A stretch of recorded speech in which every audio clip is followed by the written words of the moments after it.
siap untuk mengemban amanah di masyarakat. berbagai lembaga di masyarakat. Jaminan untuk masa depannya kita jamin.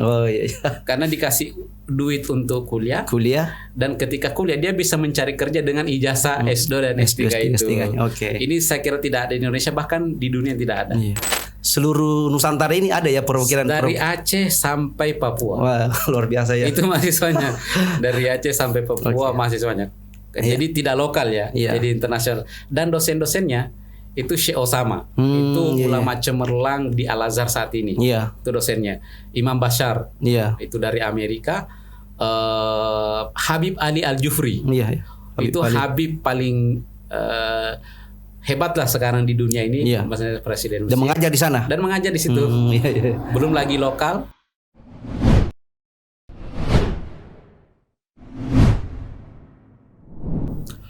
Bismillahirrahmanirrahim. Assalamualaikum warahmatullahi wabarakatuh.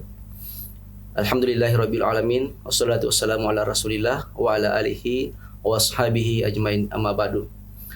Alhamdulillah kembali berjumpa dengan saya Takdir Khair selaku host dalam program Klinik Pendidikan Majelis Ulama Provinsi Sulawesi Selatan. Dan pada kesempatan kali ini saya bersama dengan salah satu narasumber kita, yaitu Bapak Dr. Mulwarman Hanase, yang merupakan Marjer Pendidikan Kader Ulama Masjid Istiqlal Jakarta. Assalamualaikum Pak Dr. Mulwarman, bagaimana kabar? Assalamualaikum warahmatullahi wabarakatuh. Baik. Alhamdulillah. Takdir khair. Alhamdulillah. Tentu kita sangat bersyukur pada kesempatan kali ini telah datang narasumber kita yang dari Jakarta, yang merupakan salah satu pengelola atau manajer pendidikan kader ulama di Masjid Istiqlal Jakarta. Nah, pemirsa dimanapun Anda berada, pada kesempatan kali ini kita akan membahas peran ulama dalam dunia pendidikan di era globalisasi atau era disrupsi hari ini. Tentu kita akan mendengarkan bersama pemaparan dari Bapak Dr. Mulwarman Hanase. Silakan Pak Mulwarman. Ya, bismillahirrahmanirrahim. Assalamualaikum warahmatullahi wabarakatuh. Bismillahi walhamdulillah wassalatu wassalamu ala Rasulillah wa ala alihi wa sahbihi wa mawala ma ba'd. Jadi pertama-tama Bapak Ibu sekalian, saya ingin mengapresiasi ini luar biasa kegiatan program MUI Provinsi Sulawesi Selatan. Ini prokes pendidikan, prokes pendidikan dan keulamaan. Ini saya kira perlu dicontoh bagaimana kita memberikan inspirasi, bimbingan, nasihat-nasihat kepada masyarakat kita, kepada umat kita melalui broadcast seperti ini. Sekarang eranya sudah era digital. Dan mungkin ini Pak Dr. Mulwarman bagian daripada era disrupsi. Era disrupsi luar biasa. Ini benar sekali. Nah, kalau kita berbicara tentang ulama, banyak sekali definisi tentang ulama itu, tapi kita mencoba melihat, mengutip definisi ulama menurut Ali Jum'ah. Syekh Ali Jum'ah itu adalah ulama besar di Mesir, Syekh Azhar, dan ulama yang sangat berpengaruh di dunia. Kata Syekh Ali Jum'ah, ulama itu adalah al-mutafaqqihuna fiddin. Nah, untuk menjadi ulama yang al-mutafaqqihuna fiddin, nah tentunya ini dijelaskan oleh Al-Quran dan hadis tentang al-mutafaqqihuna fiddin ini. Kata Ali Jum'ah ada 3 syaratnya. Jadi al-mutafaqqihuna fiddin itu adalah yang memahami secara mendalam. Jadi at-tafaqquh itu adalah al-fahmul amiq. Nah, pemahaman yang mendalam. Banyak orang yang paham agama tapi tidak mendalam. Jadi makanya liyatafaqqahu fiddin, agar ulama itu, agar ada sebagian dari kita yang mendalami, memahami agama itu secara mendalam, itu al-mutafaqqihuna fiddin. Itu yang disebut ulama. Itu yang disebut ulama. Dan ada 3 indikatornya. Kalau menurut Ali Jum'ah. Mungkin bisa dijelaskan Pak Dr. Mulwarman. Yang pertama adalah ulama itu harus bisa mengistimbat, memahami istimbat. Nah, memahami istimbat hukum. Kalau kita ingin memahami istimbat hukum, maka dia harus memahami teks-teks agama. Iya. Nah, harus memahami teks-teks agama, Al-Quran dan hadis, Iya. sumber-sumber hukum itu. Kalau ulama itu atau seseorang yang bergelut di dunia keagamaan, Iya. ceramah atau mengajar dan lain-lain sebagainya, tapi tidak bisa istinbat hukum, menurut ahli Juma itu bukan bisa dikatakan ulama. Iya, bukan indikator ulama ya. Iya, bukan indikator ulama. Iya. Itu. Kemudian yang kedua, itu harus paham kawaid usul dan fikih. Iya. Kawaid ya. Kawaid usul itu sangat penting tuh. Iya. Makanya kemarin salah satu ulama besar kita itu mencontohkan kemarin itu, Iya. Profesor Dr. Kiai Haji Ma'ruf Amin. Oh iya. Kalau kita memanggilnya ulama, jadi wakil presiden itu hanya tambahan saja. Iya. Nah, kalau saya sendiri menganggapnya sebagai ulama besar di Indonesia. Berarti menyatu ulama Iya. dan ngomoro. Pernah jadi ketua umum MUI Iya. dan ketua umum salah satu ormas besar, organisasi masyarakat terbesar di Indonesia bahkan dunia. Iya. Yang di dalamnya ada para ulama. Iya. Itu kan. Dia banyak sekali ketika menyampaikan tausiah atau sambutan dalam pembukaan Muktamar As'adiyah yang kemarin Iya. kebetulan Al-Fakir juga hadir. Itu kita lihat kaidah-kaidah usul, kawaid usul itu banyak sekali. Iya. Ditampilkan, banyak sekali disampaikan, karena ciri seorang ulama itu adalah memahami kawaid fikih dan kawaid usuliyah. Iya. Nah, misalnya al-umuru bimaqasidiha, itu kan. Al-muhafazatu 'alal qadimis salih wal akhdhu bil jadidil as. Itu banyak sekali. Ya. Dan itu kaidah-kaidah semua. Kaidah-kaidah semua. Jadi kalau kita betul kembali ke Al-Quran dan hadis. Iya. Itu kuncinya di situ. Tapi bagaimana kembali ke Al-Quran dan hadis kalau kita tidak memahami istinbat hukum? Iya, betul. Kalau kita tidak memahami kawaid, usul, artinya kita mau kembali ke Al-Quran dan hadis, tapi harus ada metode. Tidak mungkin tanpa metode. Itulah indikator ulama. Kalau nanti tanpa metode nanti tekstual, konteks. Tekstual dan itu sangat berbahaya sekali. Bisa kita salah memahami nusus ad-diniyah. Itu. Kemudian yang ketiga adalah memahami maqasid syariah. Maqasid syariah. Karena kata Imam Izzuddin bin Abdul Salam bahwa an-nususu mutanahiyah. Iya. Teks itu terbatas, jadi Al-Quran itu sudah selesai. Iya. Al-Quran itu tidak ada lagi Al-Quran itu tambahannya selain 30 juz. 30 juz. Jadi kalau sudah hafal 30 juz, jangan ditanya lagi berapa juz lagi. Kalau ditanya lagi berapa juz lagi, berarti dia tidak paham. Betul. Hadis-hadis Nabi itu bisa kita lihat di dalam Shahihul Bukhari, ada Kutubus Sittah.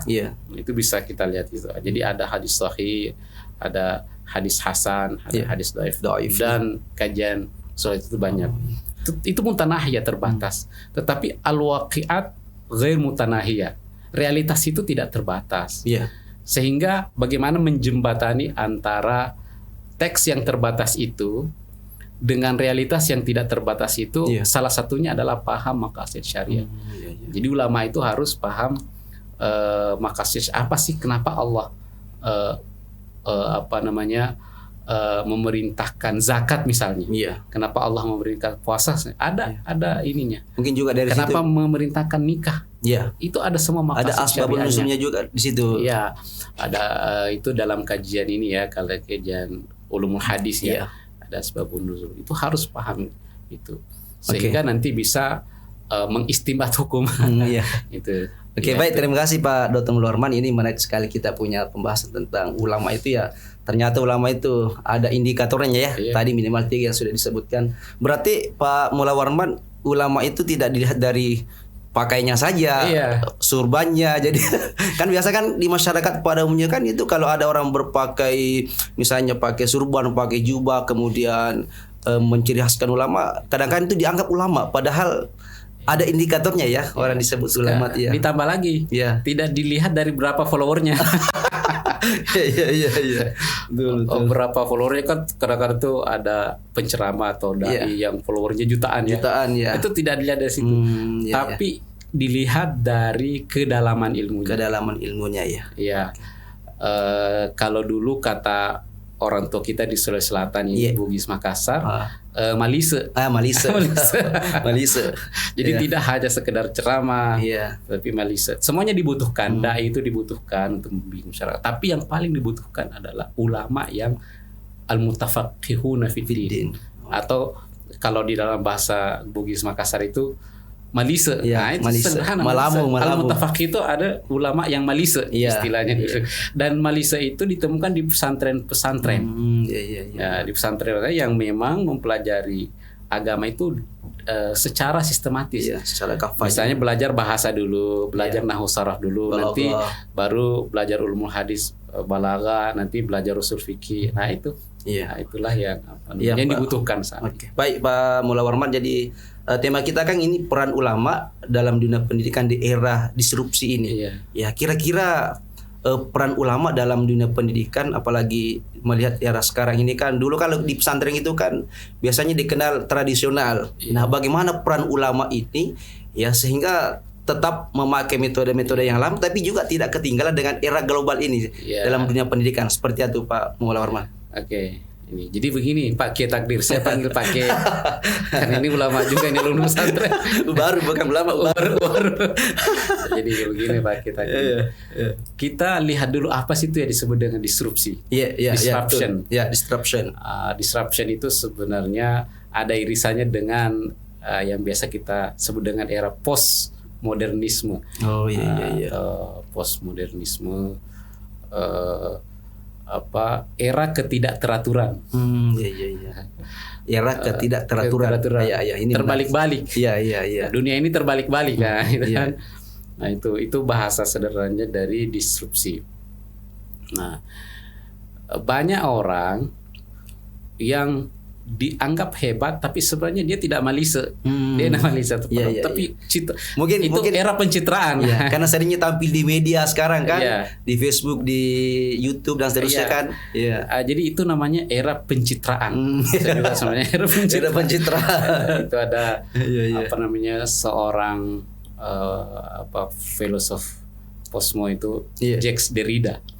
Jadi era dekonstruksi.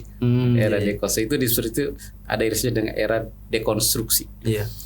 Jadi kepakaran itu seakan-akan tidak ada. Siapa yang mampu mencitrakan dirinya hebat, walaupun dia tidak hebat, itu bisa dikatakan hebat karena banyak followernya. Siapa yang bisa mencitrakan dirinya bahwa dia itu ulama atau malise, itu bisa dianggap orang ulama. Itu era disrupsi. Nah, era disrupsi itu era digital, era teknologi informasi. Serba cepat. Nah, ulama ini tidak boleh tinggal diam. Itu. Tadi ditanyakan bagaimana kita tidak boleh tinggal diam. Ulama juga harus ikut modern. Harus ikut mengikuti tren perubahan itu. Atau perubahan cepat. Disuruh itu kan perubahan cepat, ketidakteraturan gitu kan. Kalau kita tinggal diam di pesantren, di pelosok, tapi tidak mengikuti perubahan, tidak mau muncul, maka yang menggantikan peran ulama al-mutafaqihun ini adalah orang-orang ulama yang tidak al-mutafaqih. Ini bahaya. Makanya kita misalnya sekarang bersyukur banyak ulama yang sudah viral. Kalau perlu harus ikut viral. Harus selebriti juga. Harus ikut viral, tapi memviralkan ilmu yang mendalam. Jangan sampai yang viral itu yang membimbing masyarakat sebenarnya para penceramah yang tidak al-mutafaqihuna fiddin. Nah, kita tidak menyalahkan, tidak ada yang disalahkan. Tapi bagaimana sebuah iklim, kondisi yang berimbang. Kalau perlu ulama-ulama yang malise itu tadi, yang itu harus mendominasi. Itu harus kembali. Kalau dulu kan kita di Sulsel yang mendominasi ulama-ulama yang diikuti masyarakat itu benar-benar ulama yang mutafaqih fiddin. Dan menjadi rujukan misalnya kalau masyarakat. di Selatan di Asadia Gurta, As'ad Gurta Sade, itu kan diikuti viral. Itu yang viral dulu. Ada Gurta Mbodale DDI, itu yang viral dulu. Ada di Sopeng Gurta Junaid Sulaiman, itu yang viral. Ada Daud Ismail. Sekarang yang viral terbalik. Itu. Jadi peran kita ini MUI, tolong viralkan ulama-ulama yang mutafaqihuna fiddin, agar kita kembali kembali pada rel yang benar.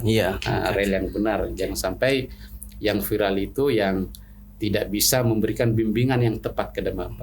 Oke, baik Pak Dr. Mullah Warman, karena waktu kita sangat terbatas. Terakhir pertanyaan saya, di Jakarta kan Pak Dr. Mullah Warman ini kan mengelola satu program pendidikan kader ulama Masjid Istiqlal Jakarta. Nah, di situ sistem pendidikannya itu seperti apa? Apalagi dalam konteks sekarang ini seperti apa, Pak Mullah Warman? Wah, ini kalau kita berbicara tentang pendidikan kader ulama itu sudah banyak di Indonesia. Bahkan di MUI Sulsel itu dari dulu PKU-nya sudah sudah permanen lah. Tapi ini menarik di Istiqlal ini. Nah, ini yang berbeda. Saya kira nggak ada di Indonesia ini. Kita sekaligus menginformasikan bahwa pendidikan kader ulama di Jakarta Istiqlal itu sekaligus S2. Oh, berarti kuliah juga? Kuliah di PTIQ secara formalnya. Dan kuliah formal dan non formal. Dan sedangkan ini beasiswa? Beasiswa full oleh LPDP. Wah, subhanallah, luar biasa ya. 4.700.000 per bulan. Nah, itu LPDP standar LPDP, dan itu S2 S3. Oh, iya. Berarti kalau biasanya pengkaderan ulama itu kan misalnya programnya setahun. Kalau di sini berapa? Kalau di MUI Sulsel setahun ya, kalau tidak salah. Ada 6 bulan, ada setahun. Ijazahnya hanya ijazah pengkaderan ulama. Kalau kita ada ijazah pengkaderan ulama Masjid Istiqlal, ijazah kiai, dan ada ijazah S2. Jadi ketika selesai dia pengkaderan ulama, dia mau jadi dosen bisa, atau dia mau jadi di instansi formal bekerja bisa. Dan kita memang arahkan untuk menjadi imam besar di wilayah-wilayah nanti itu selektif, sangat selektif, dibiayai oleh PDP. Di situ digembleng bagaimana menjadi imam, bagaimana menjadi ulama yang tadi itu. Yang mutafaqihuna fiddin. Kita benar-benar gembleng untuk mutafaqihuna fiddin. Tapi bukan hanya mutafaqihuna fiddin, tapi dia juga siap untuk mengemban amanah di berbagai lembaga di masyarakat. Jaminan untuk masa depannya kita jamin. Karena dikasih duit untuk kuliah, dan ketika kuliah dia bisa mencari kerja dengan ijazah S2 dan S3 itu. Ini saya kira tidak ada di Indonesia, bahkan di dunia tidak ada. Berarti Pak Dr. Mullah Warman, program PKU di Masjid Istiqlal ini adalah salah satu lembaga yang bisa memproduksi ulama-ulama, baik ulama-ulama muda maupun juga ulama-ulama yang senior ya. Ini memang kita visinya ke situ.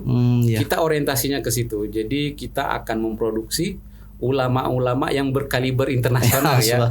Bukan hanya ketika misalnya dibutuhkan di Makassar ini atau nanti di kabupaten-kabupaten, tapi ketika dibutuhkan di Amerika misalnya, ketika dibutuhkan di Australia, ketika dibutuhkan di negara-negara yang sedang berkembang Islamnya sekarang itu kita siap untuk mengirim. Dan saya dengar juga ini syaratnya TOEFL. TOEFL. Dan saya dengar juga Pak Mullah Warman ini bukan hanya orang Jakarta, tapi seluruh Nusantara ini ada ya perwakilan dari Aceh sampai Papua. Wah, luar biasa ya. Itu mahasiswanya. Dari Aceh sampai Papua mahasiswanya. Jadi tidak lokal ya, jadi internasional. Dan dosen-dosennya itu Syekh Osama, itu ulama cemerlang di Al Azhar saat ini. Itu dosennya. Imam Bashar, itu dari Amerika. Habib Ali Al Jufri, itu Habib paling hebat lah sekarang di dunia ini, maksudnya presiden. Dan mengajar di sana. Dan mengajar di situ. Belum lagi lokal, lokal profesor guru besar. Prof Agil Munawara mengajar juga di situ. Insya Allah juga Prof Agil Siraj juga akan nanti mengajar di situ. Ulama-ulama besar di Jakarta. Termasuk imam besar Masjid Istiqlal Jakarta. Kalau imam besar memang menggawangi itu. Menggawangi. Setiap saat beliau di Jakarta, beliau masuk untuk mengajar untuk itu. Baik Pak Dr. Mullah Warman, sayang sekali waktu kita sangat terbatas, dan tentu apa yang telah disampaikan Pak Dr. Mullah Warman, bahwa ulama itu bukan hanya banyak followernya, bukan hanya siapa yang tampil di media, tetapi ada tadi kriteria atau ada menjadi indikator-indikator bahwa inilah seorang ulama. Baik Pak Mulya Warmah, bisa diberikan kesimpulan materi kita pada kesempatan kali ini, silakan Pak Mulya Warmah. Teman-teman jamaah sekalian yang mengikuti ini ya podcast ini, nah kita harus mengembalikan khitbah atau definisi ulama itu, bahwa ulama itu adalah al-mutafaqihuna fiddin, bisa mengistinbat hukum, menguasai qawaid usul, menguasai juga bahasa ya. Bahasa. Istinbat itu kan harus bahasa, lalu kemudian tadi maqasid syariah dan lain-lainnya. Nah, itu yang harus sekarang mendominasi dan menjadi rujukan, harus utamakan ulama dan menjadi rujukan tanpa menegasikan, tanpa menolak peran para ustadz kita yang sangat berjasa di masyarakat. Tapi kita harus kembali ke itu. Dan alhamdulillah saat ini kita melihat bahwa ulama-ulama kita itu yang malise tadi yang berkaliber mendalam itu sudah banyak yang viral. Kita harus kembali memviralkan ulama-ulama kita, dan kita harus bikin program masif untuk mengkader atau mencetak ulama-ulama yang memang benar-benar mutafaqihuna fiddin dan bisa diekspor. Kita sekarang berpikirnya bukan lagi lokal. Dan bisa diekspor ke dunia internasional untuk membimbing masyarakat dunia. Saya kira itu ya. Baik, terima kasih Pak Kiai Mulya Warman yang sudah hadir. Bukan Kiai Andre Guruta. Kita itu di Sulawesi Selatan punya khas. Itu harus dipatenkan juga. Andre Guruta. Harus dinasionalkan. Dan harus diinternasionalkan. Insyaallah. Jadi Andre Guruta ya. Sama Kiai sama Syekh juga. Itu selevel dengan Kiai sama Syekh. Termasuk tuan guru. Termasuk tuan guru. Jadi masing-masing itu kita punya ciri khas di Indonesia itu luar biasa. Jadi ada Kiai, ada tuan guru. Nah, ada kalau di Sumatera itu ya. Kita di Sulawesi Selatan ada Andre Guruta. Andre Guru itu kalau ini Maha Guru ya. Itu tadi Malise Malamu mutafaqih. Oke, baik, terima kasih Pak Dr. Mulya Warman telah hadir bersama kami di studio Majelis Ulama TV Sulawesi Selatan. Terima kasih atas materinya, mudah-mudahan bisa bermanfaat bagi kita semua. Dan tentunya kami ucapkan banyak terima kasih telah datang jauh-jauh dari Jakarta untuk sharing kepada kita semua. Dan pertemuan kita cukupkan sampai di sini. Sekali lagi saya ucapkan terima kasih Pak Dr. Mulya Warman. Semoga bisa bersilaturahim kembali di tempat ini. Amin. Sangat senang sekali. Insyaallah. Baik, sukses untuk MUI Provinsi Sulawesi Selatan. Amin. Andre Guruta. Profesor Najamudin. Itu guru kita semua. Baik. Itu mutafaqih fiddin. Malise. Pemirsa dimanapun Anda berada, saya kira cukup materi kita pada kesempatan kali ini, dan kita tutup dengan bersama-sama mengucapkan alhamdulillahirabbil alamin. Allahumma waffiq ila aqwamit thariq. Wassalamualaikum warahmatullahi wabarakatuh. Waalaikumsalam warahmatullahi wabarakatuh.